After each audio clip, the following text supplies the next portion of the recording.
Start trading crypto today. Sign up for our step-by-step video series to get set up with the best trading tools, start analyzing charts, enter and exit a trade properly, and most importantly, see if crypto trading is right for you. Join us at bitlabacademy.com. Welcome to Rice TV X. You've just tuned in for the latest transmission of Stranger Than Fiction. On today's show, I am joined by my good friend Eric Sullivan from Consent of the Governed. Today's world faces many problems, as we already know. Everything from economic crisis that deals with inflation versus deflation, our supply chain, a possible coming food shortage, the World Economic Forum and their agenda, the Russia-Ukraine situation, civil unrest around the world with Sri Lanka, the Dutch farmers, Canadian truckers, the political division, and all the other division that's being created. So today we're going to be focusing on solutions.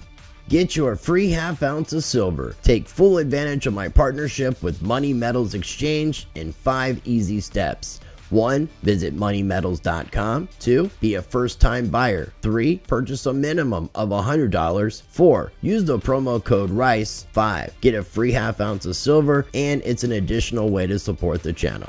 I've partnered up with My Patriot Supply so that you can prepare for these uncertain times. Visit www.prepwithrice.com. I highly recommend My Patriot Supply, America's largest emergency preparedness company. Act quickly and you'll save $150 off their essential 3-month emergency food kit, which contains an abundance of delicious foods that provides more than 2,000 calories a day. This includes free shipping quickly and in unmarked boxes to your doorstep. Visit www.prepwithrice.com as an additional way to support the channel. I will include links in the video description for everything I just mentioned, as well as everything shared on today's video.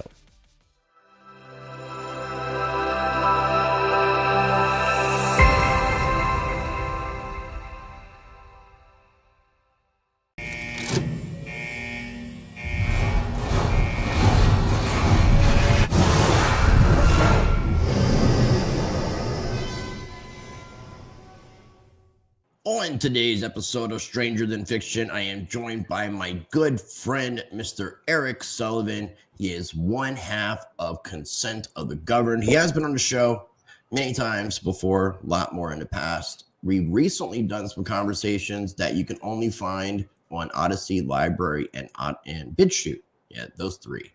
They're not on YouTube due to the fact of the content that we are talking about. But today, this video will be on YouTube because we're going to keep it very clean, as clean as we possibly can, to appease the YouTube overlords. So, Eric, welcome back to the show. What's going on, my friend? Hey, thanks, man. Same old. I mean, you know what's going on in my personal life. I've had a little bit of time to catch up on some current event stuff, but yeah, it's been fun being a new dad, and it's been pretty interesting to see the difference between what I was thinking before being a dad and what I'm thinking now. That's been a huge mind fuck, you know. Well, we touched on that in the first episode we did with Ethan. We did 2 episodes with Ethan, and then me and Ethan did one with The Public Awakening. And I encourage people to check those out. I'll have them linked down below. I'll have your social media information, your Twitter account, and then also the Consent of the Governed YouTube channel, which I would love to see people go over there and subscribe. And just to kind of show everybody, on Odyssey, you will see part number 1 over here. It was uploaded 14 days ago. And then the conversation with Ethan and TPA was 6 days ago. And the conversation with Eric and Ethan for part 2 was released right after that. So be sure to go over on Odyssey and BitChute. These will be linked down below, and this is where you can find the videos that you will not find on YouTube. So me and Eric were talking before we started recording, and one of the things that we were talking about was solutions. So, and it made me think that all we're hearing about, and even myself, I'm to blame for this as well, talking about problems and all the different problems that we're dealing with, which range from our monetary crisis, which has led us into this inflation era that we're in where we could be going into a potential deflationary recession, depression. We have the World Economic Forum and their agendas. We have the Russia-Ukraine situation. We have civil unrest with like Sri Lanka, Dutch farmers, Canadian truckers, supply chain issues, possible food shortages, the pandemic that we were dealing with, and even more talks of other things, and political division and all the other divisions, whether it's gender identity or race or whatever the situation may be. It seems to be growing. The division just continues to be dividing us in many ways. So we want to talk about solutions. Now, obviously, we can't solve all these particular issues individually, but there are things that we can do to make effect with these type of things. So where would you like to begin, my friend? There's nothing more than the powers that be would love to have you do than just sit on the couch and watch the show. So understand that handfuls of popcorn aren't going to get us to where we need to be, and that the best thing you could possibly do is just problem solve, critically think, right? That's one of the reasons why they educated critical thinking out of us, was they didn't necessarily want you to be able to get out of this situation. And for everybody that sits there and says, well, you can't solve these big, huge, massive issues on this federal level. Well, that's not the way this country was designed. This country was designed for you to be able to solve these problems from your own local level. And for everybody that wants to discuss anything regarding devolution or, anything like that, well, devolution is based upon localization. And if you don't understand localization, you have to go and fucking figure that out, because that's the only thing that's going to get you anywhere. And not only that, it's going to start getting you to other places, including the federal level. It helps all of us. You just discussed all of those things. If you have a food shortage, what better way to figure out a food shortage than to grow your own shit? It doesn't matter if it has to happen in a garage with hydroponic setups. Those things are cheap and easy, so let's start there.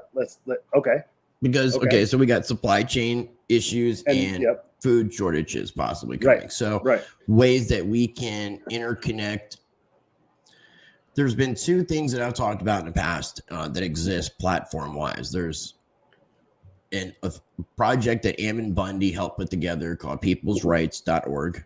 And I'll go ahead and do a screen share because I have the websites pulled up. So peoplesrights.org, which is a way of connecting up people. It's the neighborhood organized defense system, or neighbor organized defense system, NODS. It connects people up within their local area. It deals with a text messaging service and then also an application. So people can check it out and unite with their neighbors. Then there's Freedom Cells, but they're actually getting ready to relaunch their website. So Freedom Cells, the idea of that was you could create small communities in your area that might be specialized. Let's say you might be into computers. Some people might be into farming. Some people might be into cryptocurrency. And you interconnect all of these smaller cells into a bigger cell. And you do this all over the world, basically. And you just create networks. So with that kind of thing, you can create some of your own supply chain issues, but the most important thing I think comes out of that, and Lynette Zhang brings this up a lot, is community building. Getting together with your neighbors if you possibly can, people that live in your vicinity, even if it comes to organizing defense to protect yourselves. I mean, there's a multitude of things that could be done with uniting people and coming together as a local community. Right. I think one of the things that we're all very guilty of is thinking like this other shoe is going to drop one day, and before you know it, it's like Red Dawn, and shit goes wild. And that's probably one of the reasons why a lot of people are on the couch, because they're waiting for this one moment where they're like, oh, now it's my time to shine, right? And then you have preppers and everything else that are all like, okay, any day now the bomb is going to drop, and I got to go to my bunker or whatever the hell. And a lot of people are being geared towards that for a solid reason, and that's because they're not doing the small things every day. I've studied a lot of people that are very successful, and the number one thing they do is just run on a philosophy of, if I can do one thing to make myself better today than I was yesterday, I'm achieving my goal, right? Doesn't matter how big or how small. It's just that one little thing. And that's what everybody needs to do. You don't necessarily need to know how to be a fucking farmer right now. You know what I mean? But you do need to know how to grow something or know somebody that knows how to grow something, right? And with all of these solutions, you don't have to necessarily think about it as, oh, I'm just going to save myself when the time comes. Think about how crazy things actually might get to the point where if you do have a green thumb, you might be the guy that people turn to and you might build an empire off of this. So let's not think about just survival. Let's think about thrival, right? Right. Let's think about how you could actually thrive over the course of 3-4 years. While a lot of helping. people want to, while helping. Yeah. So a lot of people want to talk about the supply chain issue. And it's like, well, are you a diesel mechanic? Are you going to be able to help get this stuff from point A to point B? Are you working in logistics right now? No. Okay. So maybe you have a manufacturing background, right? Do you know anybody that's a CNC machinist? Can you get some of these parts made for some of these people? Can you source metal? Can you do these things? Can you help in some way, shape, or form? And a lot of people don't seem to understand every little tiny thing because we're all just, stuck to the internet, or we're stuck to, whatever our jobs may be, our vocations, and we specialized in that instead of trying to specialize and diversify and all. So I think if people could just, and if they should have been, kind of educating themselves within that time frame we had, during a little bit of downtime. Well, I was going to say that's when it made me think about that time period, because it was almost as if it was designed to separate us and get us out of the mentality of working together. Yeah, because the less that you're around each other, the less that you're doing things together, and we're generally, as a species, as human beings, not from a legal standpoint, but just from a natural standpoint, are tribal people to begin with. We come together in groups. That's why when we hear about cave people, or even like in that era, it was hunter gatherers. So you had different specialized groups working together for the greater good. Which almost sounds like communism, but so for every plan, right, there's an equal and opposite plan. So if they're going to try and separate us by keeping us away from each other, right, they gave us more time to educate ourselves. When people didn't have to go to work and they paid people, there were some that sat around and played video games. There were some that got fat, and there was others that did everything they could. They made their own personal home gym, or they learned a certain skill set. Maybe they became bilingual, So for every time we have something that hits us in the face, we always seem to get back up. And that's the beauty of America. We just haven't been hit in the face hard enough yet. Like we may be against the ropes a little bit, but we're still just freaking, dodging punches and, Yeah, but we're still kind of like we're spoiled. We're still kind of the king of the hill. The U.S. dollar is still the world reserve currency. The majority of things are traded under it. It's in high demand because it's strengthening against weakening foreign currencies. So it's kind of this catch-22. But well, so I mean, speaking of weird things, I had told you a while ago that one of my markers to make sure I had certain things in order was going to be Evergrande. And I was telling my family and a whole bunch of things like, hey, when and that you're happens, talking about the Chinese real estate default stuff. Yep. Okay. I said, when that happens, you're going to see certain things happen after that, in my opinion.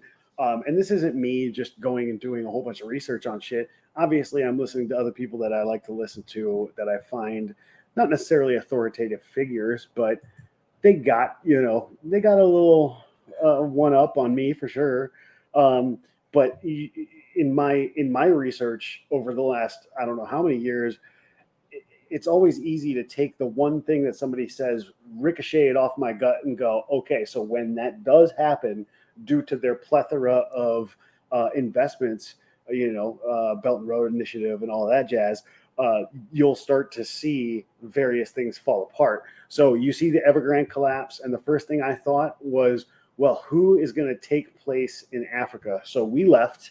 We're not really doing a whole lot of Africa stuff. I mean, you look at the difference between us during the Clinton era till now. I mean, we kind of pulled quite a bit of stuff out of Somalia, Nigeria. Seems to be a lot of Chinese in Africa. Well, that was the Belt and Road Initiative thing, right? And now China's having an issue with all of their, debt, all of their stuff, the fact that we're not buying as much from them, and they started to pull out, and then all of a sudden today I was like, holy shit, look who's stepping in, Russia. So Russia goes, they get all this gas money from Europe, they're getting this Bitcoin, they're getting this gold, they're getting, everything else, and now they're going to step into that place in Russia, and that stuff goes all the way back to the Bible. So you could take all of these things and go, holy shit, strategically and geopolitical, strategy, that makes a lot of sense for this person to leave and then this person to step in, and then all of a sudden you look at the Bible and it's like, holy Gog and Magog, look what the hell just happened, right. And there's been a lot of people stepping down, a lot of prime ministers. Dude, I think it's like 62. Since Trump left office. So you almost got to like, and then before the pandemic stuff, you've seen a lot of CEOs of companies stepping down. Yeah. It's just real interesting to see this kind of big, I don't know. It's like, what the hell is going on? Why is everybody stepping down? Well, and that was a big, trust the plan thing, right? And in my opinion, when you could probably go back to like 2008 and watch how many people were stepping down in 2006, 2007, and not because in 2005 and see, but the correlation of data, correlation not equaling causation, you could probably see that, yeah, we probably have a lot more getting out of the way now. One of the ones I'm really looking forward to seeing what happens. I don't even know where the hell this bitch is. But Gina Haspel, she was the director of the CIA under Trump. She was head of basically the UK CIA branch kind of thing. So she was working a lot with MI6 and shit during like the Christopher Stevens Russiagate shit.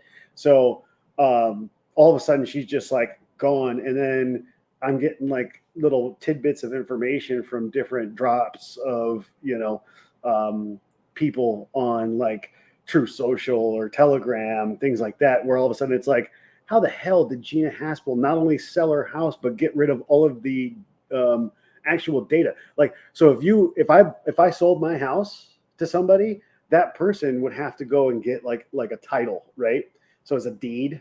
Right? Like some sort of record of transaction of transfer. Yeah, absolutely. So and it goes at a state level, right? She had all of that shit wiped. Like, it was there before, now it's gone.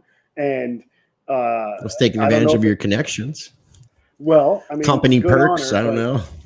I'm not well versed enough to really kind of comment on her. But now, going back to the I'm just saying it's weird to see. It's weird to see all of these people that were, even under Trump, that are like, where the hell did that person go? Like, all of a sudden you're just MIA, Well, there's a lot of things that are questionable in that area. And now also, if we want to have a discussion about that, that would be more on one of these uncensored non-YouTube videos. Right. Trying to play that better game of chess to make sure we're able to get good information out to people without damaging. Right. Ultimately. So coming back to the food shortage thing, and then we'll move on. One thing that I do encourage people, and it is kind of a selfless, shameless promo, is my partnership with My Patriot Supply. So people can buy like emergency preparedness food that's good for like 25 years shelf life and things to that effect. And you can save money using the information that's scrolling down below. So you guys can check that out. And I also have a little infomercial about it at the beginning, but stocking up on canned foods, and rotating your canned food. Don't be lazy. Yeah, don't keep it. Yeah, don't just keep it stored up. Definitely rotate it, because things are only good for so long, for sure. And to be honest, I bought from My Patriot Supply a couple of things, and super awesome to deal with. And this isn't a plug, because I don't make any money off these cats. I just, I bought something, it showed up, and it was pretty quick, especially for the time that I bought it. We were looking at supply issues, and they were discussing, some stuff that they were having a hard time getting a hold of. And it came out pretty quick. I think them and a couple others were having some supply issues, like late 2020. But a lot of that is kind of eased up. They've gotten a little bit more on top of things. But again, so anything that's happening around the rest of the world, what I was kind of getting back to is we're spoiled. So like you said, so we're not really going to see a lot of these shortages, the civil unrest, a lot of these things before other nations experience it. And then that also means, is our mainstream news even going to make people aware of it to know that it's even happening? So there's two things right there, right? So number one thing I can say in any event whatsoever, and anybody who's talking about survival, and it doesn't matter if you're lost in the middle of the woods, you bugged out somewhere, or you're just sitting at home during some hurricane, right? Number one thing, communication. And the one thing that the mainstream media doesn't do is communicate the things that we need to know. So why the fuck are we using them for communication? We don't. So anytime somebody's going to ask me like, well, I don't see it on legitimate sources, right? Well, explain what's legitimate, you know? Right. So again, because there's alternate news sources here in the Right. States that will report things for what they are. You can actually Right. use a VPN and go on the internet and be able to access other nations' news sources. So you can be very proactive to make sure that you're learning. Don't use the excuse of I'm not being told, so I don't need to know. Because that people are really lazy when it comes to that. So I really want people to think about solutions, think about things that we can all do to participate in all these different problems that we're talking to make things better as much as we possibly can. Right. And trust don't verify, right? So if you don't like, you know, My Patriot Supply for some reason, then you go somewhere else because you verified that they're not going to work for you, right? That's one of the main reasons why we're in the problem we're in right now. And a lot of people want to talk about it like, oh, these large corporations, they own everything in the world. Well, yeah, you know, the Dutch East India Trading Company, right? Like we were talking about before, Chris. We'll talk about this. I just got to get a little bit more. And actually, I reached out to that content creator as well, just keeping all this information hush he's an interesting cat. Yeah. But no. So when everybody says, you know, this is all for that, and we can't do anything about it. Well, you know, when we were all better educated and we supported the people that were good people that owned businesses, yes, things were a lot more local, but that doesn't mean we can't go back to that. So first things first, like we were just discussing with communication, that communication is there for the sole purpose of education, right? You want to know what's going on in your area. I mean, that's, you know, reconnaissance 101, right? Number two is it lets you know when you're able to do things like get out of wherever you are or go back in wherever you need to be, you know, that kind of thing, right? But it's also good for all of the people around you. And if you guys don't have information enough to say, oh, okay, we can go back into our neighborhood now, that sucks. But to get into like, let's say food shortage stuff, right? If we're sitting there saying, well, you know, I'll wait and then I'll hit up somebody. No, there's going to be a shortage. You saw that with the toilet paper thing. And I honestly believe that was a purposeful thing to say, yo, you guys are going to see this because the news is going to do this to you later. You know what I mean? You're going to be short on stuff. Right. Well, since you're bringing it up, and this is something that I have thought about periodically, and I haven't brought it up with you. And hey, if you don't mind, can you please explain this? I gotta go right behind the computer here real quick and just fix something. So can you hear me? Talking. Yeah, I can hear you just fine. Just that's totally cool. Okay, so it was I think it was under Trump. There was some sort of bill or executive order that had to do with. I'm trying to get this phrased right. It's where military can come in and inspect people's homes for hoarding food or hoarding items and be able to take away some of that property that they may not normally have rights to. So I'm curious if we're also, you know, if all these people who are publicly talking about preparing or using services like My Patriot Supply, which uses a United States Postal Service, which is monitored, is it possible that like what is the deal with what I just mentioned? Was it a bill? Was it a executive order? Was it Trump? And are you familiar with what I'm talking about? Yeah. So the executive order may or may not matter much considering, and that's the other thing where I always question the leadership, no matter who it is. I'm not going to say, go Trump, rah, rah, rah. And I'm not going to say go JFK, rah, rah, rah, because under JFK we had basically the ability to, God, what's the phrase I'm looking for? Um, Well, didn't damn the it. Cuban Missile Crisis happen under him? Well, so during the beginning of that whole Cuban Missile Crisis, Red Scare, craziness, right? Um, JFK actually helped lay the groundwork to be able to take over like every single supply. And you can go back, and it's really easy to look up executive orders by presidents, and you can do it on a .gov website, right? Um, and it does go all the way back to Washington, but understand that there were no executive orders until Lincoln, and they just kind of classify it as such. Anyway, we won't get into that shit. But you can look up every single order, from start to finish, and every president. And you can look it all up, and some of them even have even on the .gov website. Well, what do you think was the there's a purpose small of? summary. What do you think the purpose of it was if it couldn't be utilized for the purpose that I'm saying?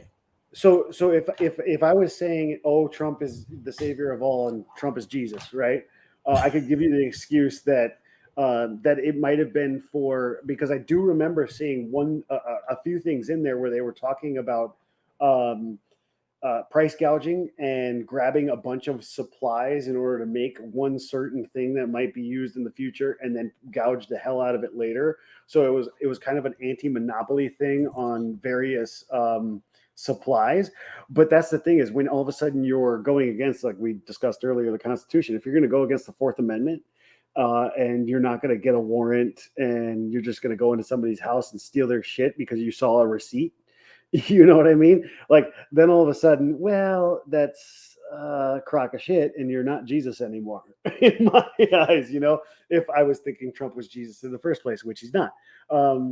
So it's this is a really weird time, because you have to understand that, like I told you before, if we got put in our house and we can't go to work and we can't hang out with people anymore, what did that do? It gave us a whole bunch of time to learn and research, right? So for every good, there's an opposite bad. There's a duality there. And I think for every one of those executive orders, for every one of those things that get pushed, every time I say the Patriot Act is the opposite of that, it's not patriotic, right?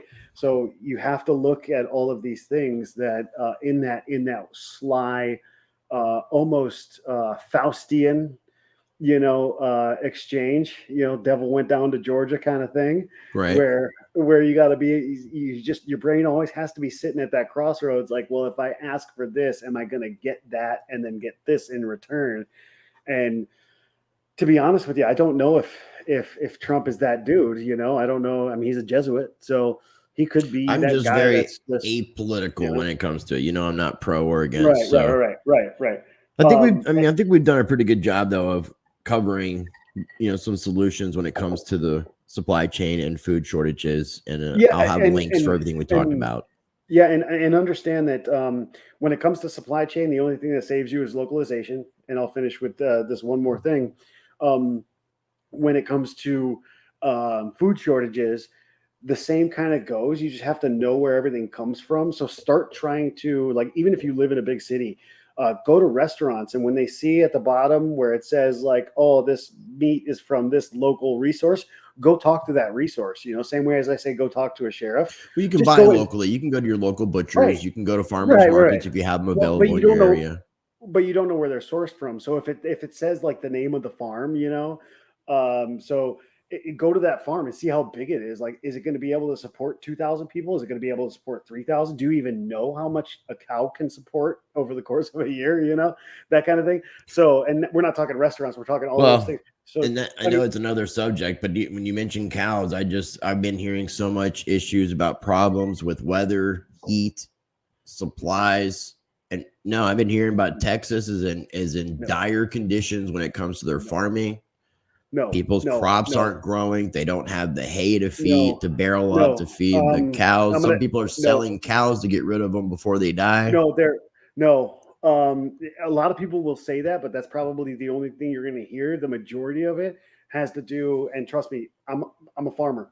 I grew up on a farm, and I saw again through the Clinton years what subsidies do to various different commodities markets. So whether it's hogs or corn or cows or milk, right? So I've seen how government interaction through monetary incentivization, right?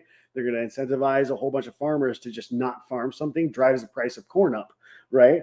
And then you can have a drought and that'll drive it up even farther. And then who were the guys that were actually doing futures trading before they decided to do all that stuff, right? So we got to understand that when they talk about these cows where it's like, oh, we got to take them to market right now. Well, no, the price is just right.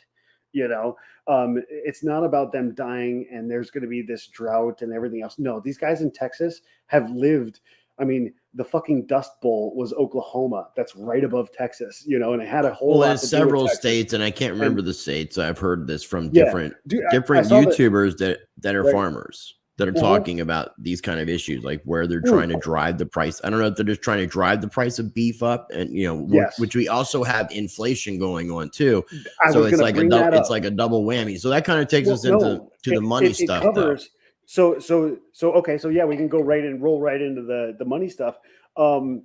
So if you look at like oil, so there's always an excuse when you've printed trillions of dollars and sent it overseas or spent it on people on their couch and all that jazz. There's a good excuse of saying, oh well, Russia really fucked us with that Nord Stream 2 pipeline thing. So now the price of gas is going up and that's going to inflate the price on everything else. So it's not the fact that we printed trillions of dollars over the course of, American history since the 70s, 1913. It's the fact that, oh, Russia did it, so you get a two for one. Yeah, no, it's obviously a combination thereof. Right. But then you also have to do other things, because if it's just gas and then let's say eggs and chicken. Well, look at what was that pipeline that was being highly protected? I keep forgetting the name of it here in the States. Keystone XL. Yes, that got shut down, right? True. Yeah.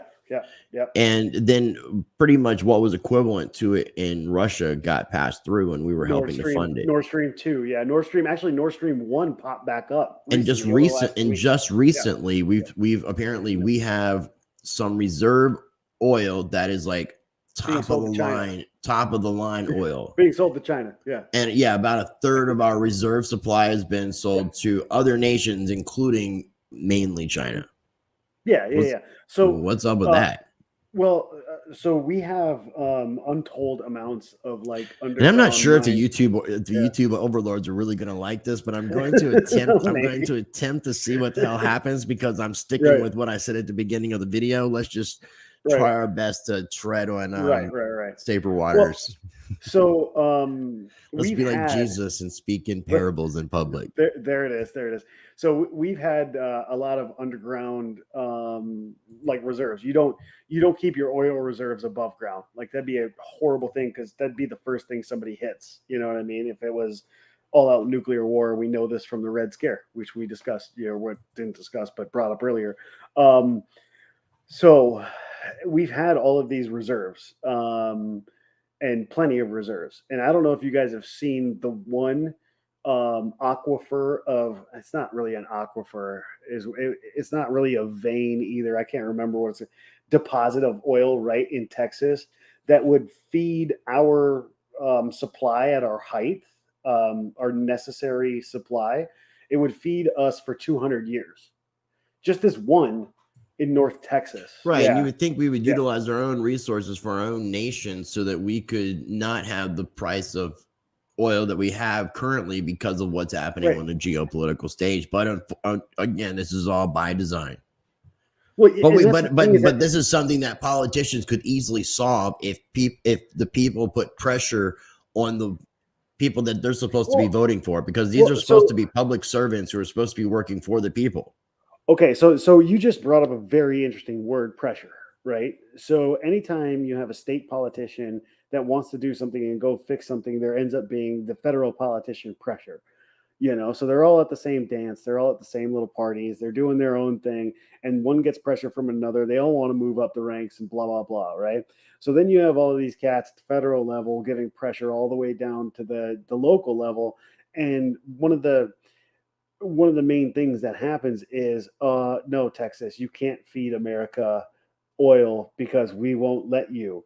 Well, Texas is one of the only states that actually maintain their sovereignty as far as being a republic, right? They never really took federal funds in the form of having to negotiate away their sovereignty, right? So that's And they one of just the reasons why recently talked they're about secession seceding. in So some of their recent hearings. they're going through the logistical nature of putting together their And I secession. can't say So every single Texas politician is in agreement with this, but it is being no, introduced. no, yeah, well, it has been introduced and it has passed. I do believe it's passed their House Okay. and their Senate, and it's waiting on Abbott. And what it is, I do believe, I'm not, and don't quote me on this because obviously I haven't read through the pages and pages, the effing manifesto that is, hey, Texas, let's leave America. But I could imagine that the number one thing would be the logistics of border to border, right? So they have like reciprocities with Oklahoma and their neighboring states, right? They actually feed power to Oklahoma and sell power to a lot of their neighboring states from them. Um, and one of the reasons why they're looking at seceding is because of that ice storm before, where they were like mandated by the federal government to only to have to make so much power out of X, Y, and Z. So they're looking to get away from these regulations and localize themselves, right? So if I was them, I would do the same. If it's not like, it's like playing poker. If I was gonna do that and I was Texas, you better have your shit fucking together, right? And Texas has their shit together. They have their own power grid where they actually sell power to other states. Like I said, they sell all of their oil. I don't give a damn. They could purchase beef pennies on the dollar when it comes to like trading oil to Colorado, or any of these other states. We actually rely on Texas more than Texas relies on us as a country. So if I was them, I'd do the same thing. But I think that's a great. When we were talking about solutions, I think this is a great solution. I think the border should be redrawn. Well, the crazy thing is, like, just looking up some articles, obviously, I mean, this is going to be distorted, but there's not they're putting out a lot of misleading information. So like trying to like almost combat it with a bunch of disinformation, which is fairly normal. So that was one of the things I was going to discuss. It's not possible. It wasn't written in the U.S. Constitution, so they constitutionally can't do it. Like things like that. Bullshit. It didn't have to be written because it says so in the fucking preamble. Like, we're all coming together for this reason. Like it's legit listed in there. I think it's in the first two. No, I'm just like telling you, like just doing a search for Texas secession without writing in anything about laws. Yeah. Texas can't secede from the U.S. Here's why. Wikipedia, secession movements. Fact check. Can Texas secede from the Union? Texas Republicans want to vote on Texas independence, but something. So get deadly serious about secession. So they can't legally secede despite popular myth, all this kind of stuff. Yeah. So the one thing I was saying before about having critical thinking being educated out of us for quite some time. Think about it. As soon as it's a freedom or liberty oriented issue regarding secession, all of a sudden all the media is like, nope, they can't do it. Nope, that sucks. But if you want to talk about, like, covered it. If you want to talk about, Roe versus Wade, which had nothing to do with, I mean, it had a little to do with abortion, but had more to do with the 10th Amendment than anything else. Carefully. I'm trying. Sorry.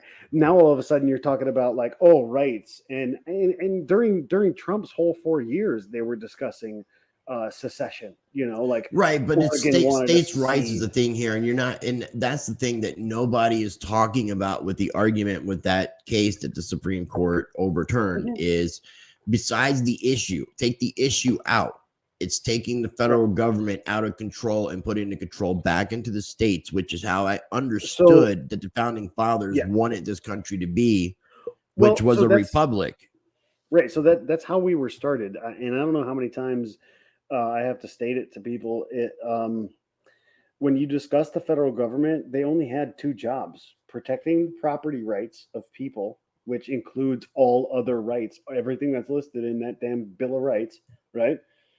And then protecting our borders. That's it. Which is, to be honest with you, that's 1A and 1B. Like those were its jobs. It could be summed up in that. And then it became, let's have the IRS purchase $1.5 billion worth of, hollow point 9mm ammunition. Like, when the fuck did that happen? Well, this is getting really, I mean, this is going off subject. I can go in a lot when it comes to this because I'm seeing a lot of but things. I want to, like I told you before, I'd like to discuss the problems in the current events, and I'd like to go do a solution if we can to each one of those. So when we discuss the food crisis thing, boom, go find your local farmers. Just inspect your local farmers market and start looking at growing your own food. As a matter of fact, if somebody goes to frank.tv, I cannot remember the guy's name for the life of me, but he does a ridiculously good job of teaching even people that might live in an studio apartment in New York, how to grow enough microgreens to sustain them for like a fucking month and a half, and just off of microgreens, and it's pennies. I can't remember what the guest's name was, but the guy is really freaking cool. And I wish I probably have a note somewhere in here, and I'll find it later and send it to you so you can bring it up on something else. Or I'll put it in your chat later. But yeah, it's definitely something where there's plenty of solutions for food. We were discussing the monetary policy. You and I have discussed crypto and gold and silver forever. Right. So it's just going against the best thing that you can do in these regards is to use resources that aren't Federal Reserve debt notes. Well, and not just that. A lot of people, I mean, Antonopoulos has been saying this since like 2010, where he's like, hey, the best way to, buy Bitcoin is to earn it. So that's a barter and trade system. Right.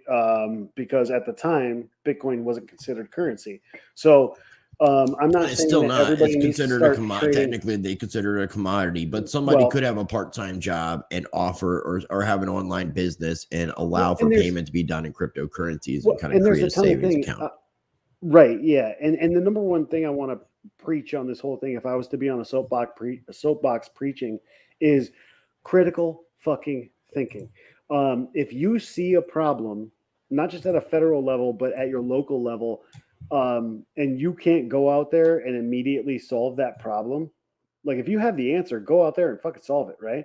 But if you don't have that actual answer and nobody's going to listen to you, and you can't raise awareness, and you're not doing those things, and you've done everything we said regarding like trying to get involved with local communities and doing all of that stuff, you can always do the little things, like taking your dollar away from somebody else. Vote with your fucking dollar, take your dollar away from the dollar, buy gold. That's take your dollar away from from the big man at Kroger, and go somewhere else and buy from the farmers market. It's better food anyway.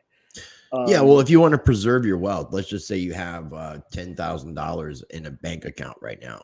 Banks aren't really seemingly the most safest place, even though people traditionally think of banks as being safe.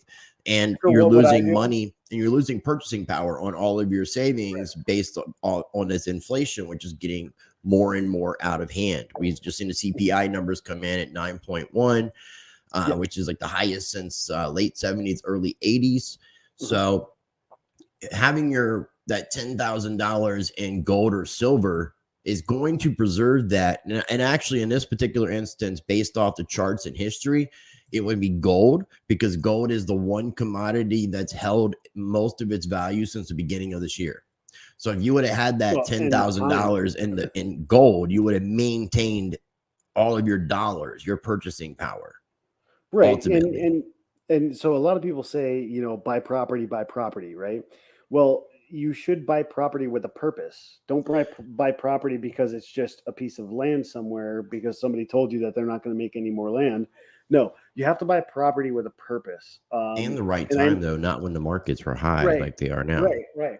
And I know this because I have a chunk of property that I'm going to have to wait on, to do what I want to do with it. Um, it doesn't mean it's a useless piece of property. It just means it's not going to serve a purpose for me right now. But I had the ability to do it because I know what I'm going to do with it in the future, right? So I'm still now looking for, a 5-year plan, kind of 5-ish year plan chunk of property closer to me that's going to be a more, can I do something like this with it? Can I be fluid and pivot in a certain way where, maybe all of this turns around after the midterms? I seriously doubt it, but let's just say, hypothetically, if all of a sudden this all turns around and I got a really nice chunk of property for next to nothing because it was going down when I had the money and could go and grab it. That's the same thing that all of our, the powers that be have been doing forever. Drive a market down, buy it at its bottom, bring it up, sell it, keep going. That's what they've done to Bitcoin lately. That's what they've been doing to gold and noticeably silver. You just had that thing up where it says it's like $18. That's bullshit. If silver was 18 actual dollars, That's the actual spot price, unfortunately. God. But it's based That's off some paper bullshit. contract trading, and we know that. That's why you can't go to your local dealer and pay 18, 19 Right. if you want to round it up. So all of this is going away, in my opinion. All of this is going to go away. Like there's not going to be futures spot price, uncontracted, non-physical stuff.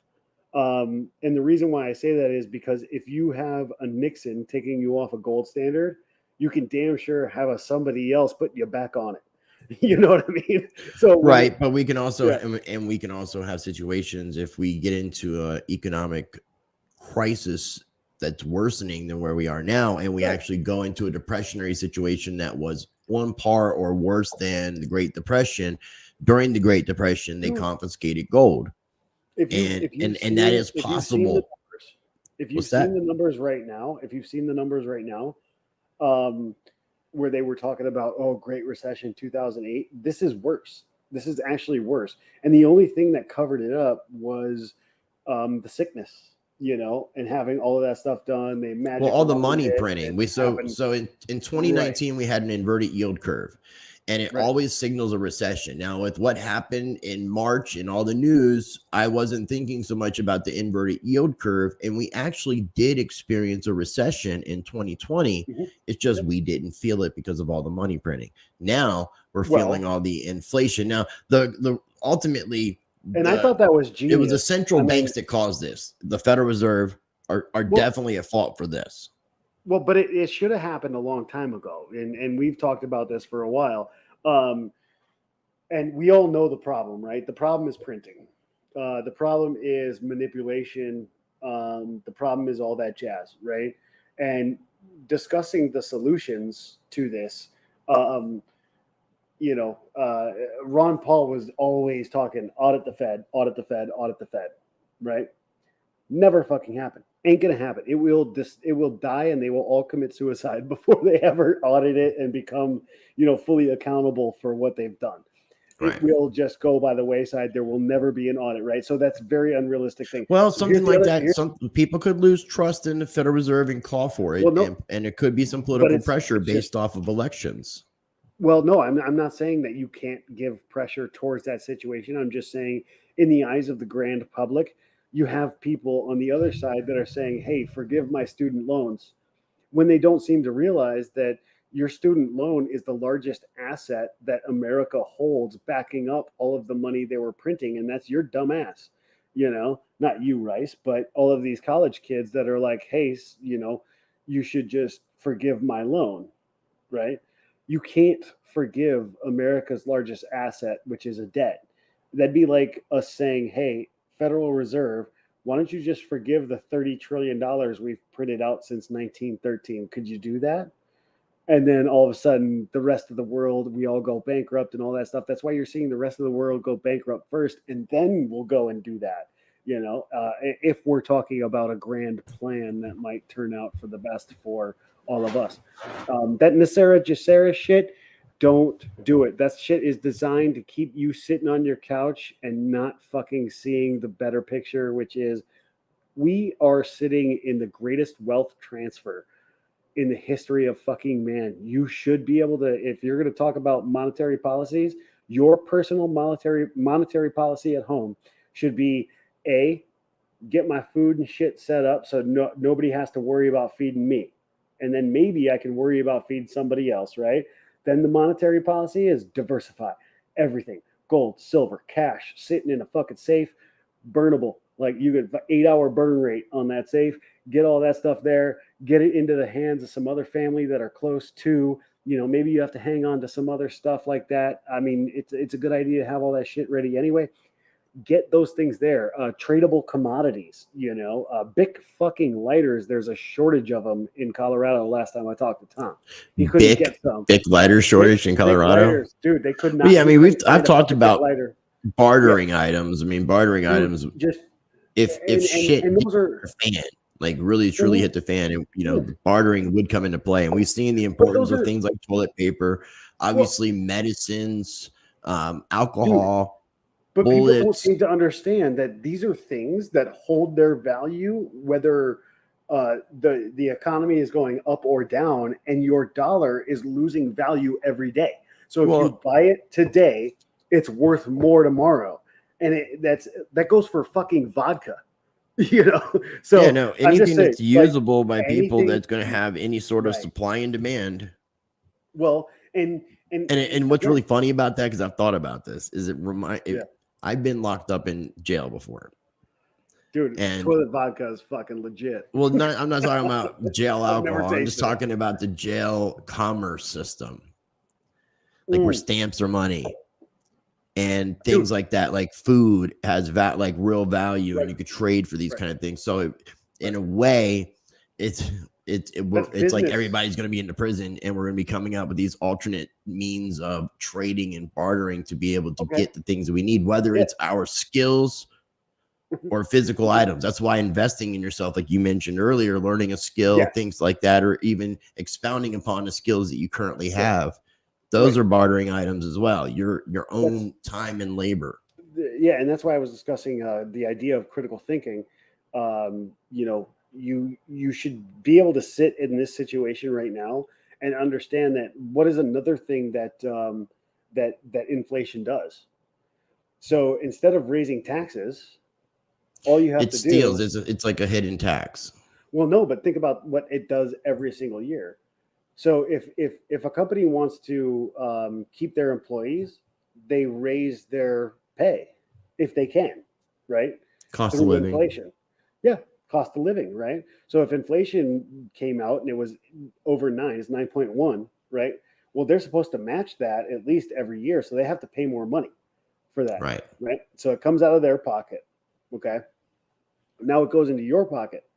Well, you were making $110,000 a year. Now you're making $120,000 a year. Now you just went up a tax bracket. Now you're getting charged an additional 15%. Over and above what you were getting paid for before. So you can, instead of raising rates, you can inflate the money so high that everybody gets that pressure and gets pushed up. Now you just pushed people into a whole different tax bracket, and you didn't have to raise the rate. So it's right. But what they've actually done is kind of the opposite, though, because what they've done with the market is by doing these interest rate hikes and trying to do their deflationary actions, they brought the price of the stock markets, cryptocurrency, gold, silver, they brought everything down. The dollar is strong. No, but if you're talking about investments, but that doesn't matter because they were propping up the stock market to begin with. They had that magic wand. You're going to dump $85 billion in the form of quantitative easing into the stock market. The only person that loses in that is the government. So who do they give a shit? They're already losing their ass. Well, no, it's usually the retail investor that gets conned into getting into it. That's what me and Gareth Soloway was talking about. That I had that interview come out today, and it's like what he mentioned at the end of the .com bubble before it popped. The retail investor was like, "I can't lose," and then gets involved and gets liquidated. And then same thing in 2007, 2008 time period, and then they kind of chilled out until 2020 when the free money started coming in. And all it was doing really to me was providing liquidity to all the traditional finance, give them a way out, like almost like, because it's like a Ponzi scheme. You got to have new people come in. Yeah. And then at some point it just crumbles. And now we're seeing where the stock market and everything is being hit because of the strengthening of the dollar. So if you look at the definition of retail investor, and then you look at the all of the not resolutions, but restrictions that were taken away during the Obama administration regarding like the reason why you have things like Robinhood, all of those things. Now your retail investor doesn't have to be, and which I thought was a great idea, right? But for every good, there's a bad. I thought the idea of getting more people in that didn't have to be an accredited investor and could actually do their, their e-trade online and run their own portfolio instead of having it go through a hedge fund was a great idea for decentralizing somebody's investment portfolio if they were smart enough to do it. But yeah, it is a gigantic freaking pool of guppies for these fucking sharks to just run roughshod through and snag by the mouthful. But in my opinion, it led to this where it's only so far that they really can go before all of a sudden the pyramid scheme is like, oh shit, there's no other slaves. Like right. where'd the rest of the slaves go? Now, you know what I mean? When you were talking about this, it made me think of when you're talking about accredited investor. I've been talking to Ben Armstrong, BitBoy from BitBoy Crypto, and he's actually sponsoring a bill in California to introduce legislation that has to do with the. He isn't he in Atlanta? Yeah. And he's sponsoring the bill. How is he sponsoring it? Is he? I don't know the logistics of why he's sponsoring a California. Yeah, I can find out because I told him. I talked to him about PAC DAOs, like a political action committee DAO. He's paying for it. Yeah, there's probably something involved. Oh yeah, he's put a PAC together. I mean, I don't know if it's a PAC that's been put together yet or not. So I'm trying to get. No, we're supposed to talk. I'm supposed to go down and visit him, but I'm talking a PAC, a political action. No, I know what a PAC is because I said a PAC DAO. I talked to him about the idea of a PAC DAO, and then all of a sudden he starts working on this stuff. And when I saw him in Austin, I'm like, well, I need to be involved if you're doing something politically. Oh hell yeah! I was like, I will wear a shirt and tie and cover up my tattoos and look all sweet and pretty for all these politicians. I will legit spend time going through the entire piece of legislation, my own time. And then this was about the accredited investor, and it's to get rid of the way that the standards are now, because it's like if you don't have like $1 million, you can't be an accredited investor, something to that effect. And he's trying to get it to where I'm assuming, yes. I guess it's a state by state thing. So he's trying to do is have a test where people do a test, you pass the test, you can become a accredited investor. That's just the law. That's just the summarization without me getting into logistics. But what it also made me want to bring up is kind of like one of the last things, because I don't want this conversation to draw out too much. We could definitely continue it, but getting involved in political levels. It's not now. Sometimes it makes me want to gag in my mouth saying that, but we've got to think about all the different ways that we can affect change. And these are ways that we can have some solutions, is people getting involved on political levels, supporting their politicians that are voting in ways that you want them to, and put pressure on your politicians that aren't. There's a lot of things that you can do. I mean, there's a plethora of things you can do. You yourself don't have to run for an office. If we all have I say this a lot, we all have a role to play, no matter how big or small. And as long as we play our roles collectively, we can get this thing done. And ultimately, when enough people take a stand, nothing can stand against the people. So if anybody listening to this has no idea, I would say actually 99.9% of people that are listening to this, they're probably more involved in politics and everything we've talked about than the majority of everybody else, right? Well, having an understanding of what's happening, but actually Whether or going out not and doing they're it, right? actually involved, I can't say that because I can't even say that for myself. So Right, a right, lot of these things I'm even saying out loud for myself. I have right. toyed with the idea of running for a political office. Again, I want to throw up in Well, my mouth, but so here's the deal. The majority of people that run for office in your local area run unopposed. Legit run unopposed. There's nobody sitting there on the other side. When that entire office, even a chamber of commerce, getting involved and becoming at least somebody, you don't have to be a president um, or a committee, some sort of civil action committee, some sort of freaking somebody that does something for the city, some mover, some shaker, right? The majority of them run unopposed. Most people have no fucking idea what a comptroller is. Like nobody understands what a lieutenant general or a lieutenant governor is, or a lieutenant secretary of state is, or a lieutenant attorney general, right? So everybody just sits there and goes, "Oh, I don't have to vote for them." Well, sometimes in your state, because every state's different, there are those positions and they're voted for. So there well, are isn't that by times. design though too? Without Yes. interrupting you, Yeah. that we don't know Absolutely. about these and Well, how important these positions are and why we don't care. yes.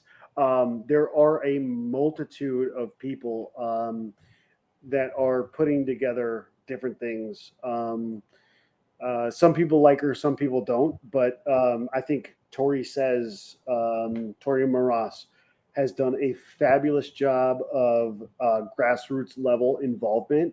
And whether you like her or not, now she's running for Secretary of State of Ohio. And she's probably, in my opinion, I can't say she'll win because there's some fuckery about, But but at least make an impact and have her voice heard. dude, if she doesn't win, there's an appeals already set up because she was so fucked just getting on the ballot, right? So there was so much fuckery that she couldn't even get on the ballot. But she's done something worldwide, like that's insane, in my opinion. When you have North Korean listeners, people trying to fucking figure out and listen in North Korea that aren't involved in the government, they're just private citizens, you're doing something right. And I'm not going to sit there and just endorse her because I won't endorse anybody. I know Rice. I'll endorse him. Some of the stuff he says, I'm like, I don't dude, know if you'd no. really want to endorse me, but go ahead. Nah. Well, and I don't think you'd want to endorse me, but we are the people that should be endorsed for these offices because we should be one and done. One term, get out of there. One term, get out of there. That whole deal. Anyway, Well, imagine if politics was like that people were having, kind of put in, it's like it's right, your turn, like jury duty, your turn. And right. if there was That's what it was. no monetary gain, so you have the Pelosi husband making a bunch of fucking bets against the system because of insider Fucking knowledge.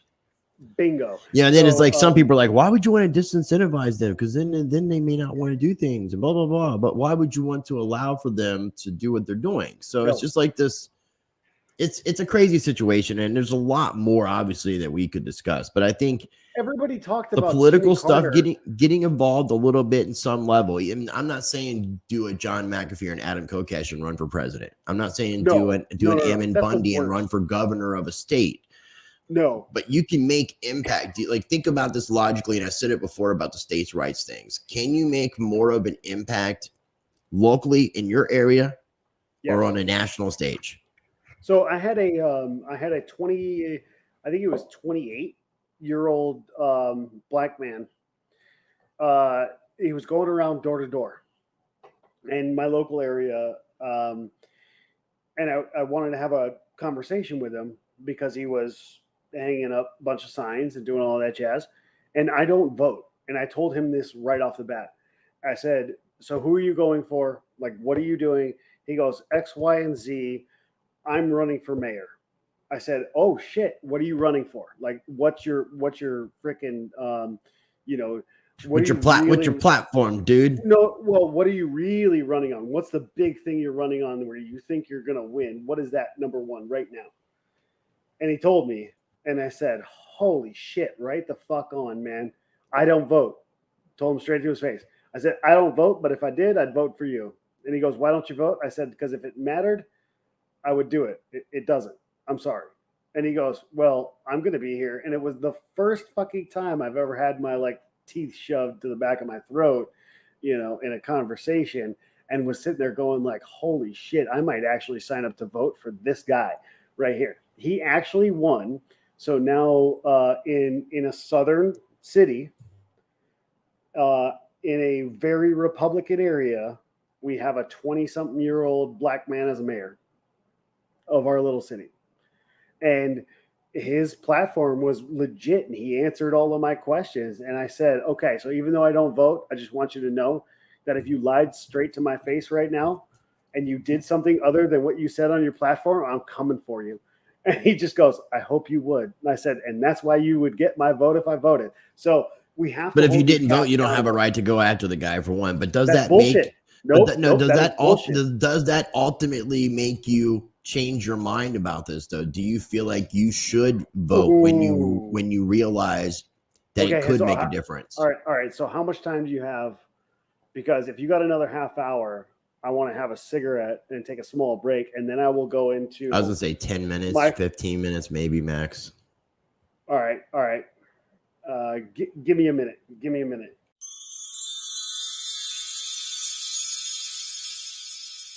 You were asking if I was rethinking my position on voting and getting more involved in the like public arena, whether it be from a civil aspect or from actually getting into those positions, right? Right. I would say that I still have an issue with being, let's say I was an elected official. I don't want to take a paycheck from the state. And I gotta say, it's really weird that Trump didn't either, but he did sign it over to various other. Yeah, but you're not independently wealthy. So if you devoted all your time to this type of position and you didn't bring in any income, how would you support? I'm just talking about the legal / lawful ramifications of taking a paycheck from the state as we know the state today.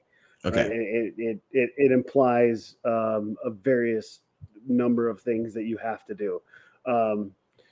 Including, audits, which they only audit you when you're not crooked.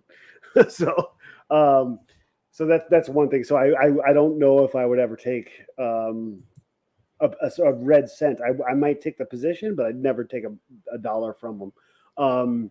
Now voting, that's the other thing, right? So a lot of people don't realize that when they register to vote, that's what gets them on that jury duty.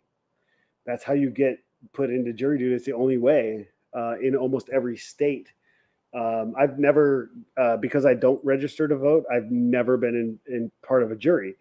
And I'm kind of wondering why that is. And I think one of the reasons is, if you're lazy, you're not going to be involved. But if you know what the fuck's up with the jury and you start talking about your jury nullification, like nobody wants me on a jury. There's no lawyer around that wants me on a jury. Well, you mean you could talk yourself out of it easily. I mean, you can make yourself just not a good candidate. So no, I would actually love to be part of a jury. I would love it. Well, then maybe you should. And I know, like, again, like if we want to make impact in our country and we want to start locally, should people who don't want to vote start voting? Well, so that's the thing is that I think personally that the way I could make the biggest impact for myself, right, with my knowledge base and what I'm doing, is to help those that are trying to be in those positions, circumnavigate the arena, right? So whether it's consulting in a small way in their local things and go about their shit, I think I could be really good at that. I wouldn't mind being in the limelight as far as actually going out and doing that thing, but I just couldn't take the paycheck. But I think the number one thing that every single one of you guys can do, anybody listening to this, if you don't think that you're worth, being at least something or being involved, just volunteer and ask somebody, like, what can I do? Start at the bottom. I mean, this is what America was about. and it's still about that. Show up. Well, Keep showing up. I was thinking about this. I wonder, Yeah. can you, if you're not registered to vote, are you Yeah. allowed to run? Yeah. Yeah. It has nothing to do with the two. Okay. I mean, I'm if you just think curious. about it, You would think it would be like the first thing that you would have to do to be able to run is to be registered to vote. no, you can actually look in every county what it takes for you to run, or every state. Like, what are the requirements for you to be there? And then you have career politicians. What the hell is his name? Rick fucking whatever his nuts is. That was, senator from Florida and Pennsylvania and Alaska. I mean, he was fucking everywhere. Um, he was part of the Gang of Eight.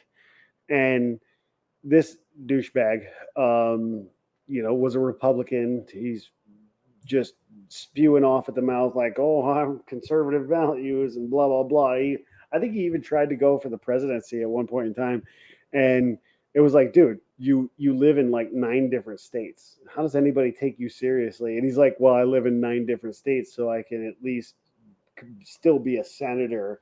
Over the course of the next 2 years, when I get done fucking up this state, I'll go to the next. So the rules are very different from state to state. You just gotta look at all of your your states, and it's not that complicated, to be honest with you. It sounds complicated. It's not. I already know what it would take for me to actually become a state senator, a state House of Representative, or go up to a federal level in my state. But to be honest, I still haven't had a conversation with my county sheriff yet. I'm still trying to get a hold of him, and I'm still pissed off that I haven't. So, yeah, That sucks. Yeah. Well, do you have anything else that you want to add to the idea of the stuff that we've already covered, or any final thoughts? Yeah. I mean, again, nail it home. Critical thinking. Make sure that for every issue that hits you in the face, when you're thinking like, oh my God, it's Biden's fault. No, it's your fault. It's you on the couch, and you are the one that didn't do that. And if you want to blame your neighbor for it, then feel free, but it's still your fault. Just understand that for every law that you don't agree with, it's your not just right, but it's your duty to fucking not adhere to it. And then you have to be okay with the repercussions that you didn't adhere to it. You got caught. So now are you smart enough to get out of that, or figure that out? Well, if you're not, then fucking figure that out. Well, in using critical thinking, though, you can analyze the problem and look at the consequences. And when I say consequences, there's going to be good consequences and there's going to be bad consequences. So you need to figure out what it could happen and how you're going to deal with those particular situations if they occur. So that way you're forward thinking, and you may be able to avoid these kind of scenarios. Right. Just because I'm in Texas doesn't mean I can walk on to, an airplane with a fully loaded shotgun. Right. I mean, it's weights and measures. I'm probably not going to get let on that plane. We were having the conversation before. If my law in my house is Rice can't wear a purple shirt when he comes into my house, he just has to say, well, shit, am I going to come in his house? Well, I don't really care. I really want to wear this purple shirt. These are the types of situations and decisions that you have to make for yourself all the time, and some of us are comfortable making decisions that are like, well, fuck it, I'm going to wear that purple shirt just because he told me not to. And that's where I sit in a lot of different things, but it doesn't mean I'm going to, I'm still going to go to the airport and wear the purple shirt, So I get it. So, yeah. Cool, man. Well, again, I always appreciate your time. I think, and I think this is a lot to digest. I mean, we've went over a lot of information and kind of tangented a lot, but I think it's a great conversation as always. Again, I will encourage people to follow you on social media or on your Twitter account, and check out Consent to the Governed. And maybe if we can get some more subscribers, it might encourage Eric to start getting his show back in order, whether with or without Tom Petroman or whatever the situation might be. Well, Tom is definitely interested in all of this stuff, but Tom's feeling maybe a little blue. I'll hit him up, see if he's interested in doing something with the two of us. Kind of like old times. Yeah, kind of like old I would times. I'll see if definitely I can get him recommend interested. I definitely would recommend that we don't do it on YouTube. No, something like that, because he's been out of the loop for a little bit, and I want to make Oh, sure. Even just some of the he's stuff we angry. talked about, I'm not quite sure, because I have been trying to play a lot better of a game of chess, but I'll deal with the ramifications. I don't think so. I don't think so, but sometimes I just have to second guess things. So, and that's unfortunately that's just what I got to do. People are like, get off of YouTube, and I'm like, okay, so I can be stuck in an echo chamber. Cool. No, I'd rather do what I was saying, and as I talked about a lot before, and speak in parables in public and speak plainly in private. And that way I get the message across, people understand what I'm saying, and then I do put conversations that the YouTube overlords would definitely freak out about, and it would cause the algorithm to have conniption fits, so they don't go on YouTube. But I redirect people to those avenues. So I've been off YouTube for a little bit. I'm trying not to, like I said before, put my money where that is, but I actually am. So call me a hypocrite. But the other thing, as far as the echo chamber silos, dude, Truth Social is one of the biggest silos I've ever been involved with. I really like it. I get a lot of information out of there. But all the information is not reaching new people. It's just reaching the same circle of people who's already looking for that information. It's Parler's the same way as far as I'm concerned, and most of these platforms. Dude, Twitter has gotten boring because it's not because of Truth Social, it's because of Twitter. True Social's boring because it's only the people that want to be on True Social, and the people that can get onto True Social are there. And they just released everything to the UK, which might help out a little bit, but it's boring, So everything has gotten boring, and I'm not saying it's like a conspiracy to make shit boring so we all start talking to each other, in the streets or anything like that. But God Almighty, it's getting like. When Telegram is the most entertaining thing in the world, dude. No, I feel you, we're man. In trouble. We're fucking in trouble. Yeah. Well, as always, my friend, I do appreciate your time, and we definitely got to do this again. I'm glad that we're talking recording wise more frequently. So, those other conversations that I mentioned at the beginning of the video, the uncensored rice bowls, people definitely need to check those out if they enjoyed this conversation, because I think we kind of go hard on some of the other ones. We go hard in the paint. Go hard in the paint. All right, dude. Let me go ahead and wrap up real quick. All right, so I'm going to have links down below for everything we talked about on today's show. Do appreciate tuning in. Again, check out Eric's social medias and make sure you subscribe to Consent to the Governed. If you're not subscribed to my channel, make sure you are. Make sure you follow me on Odyssey, Library, and BitChute, where I am posting up extra content as well. So make sure you follow me. Links will be down below. I'm going to leave you with this. Be blessed. Be the change.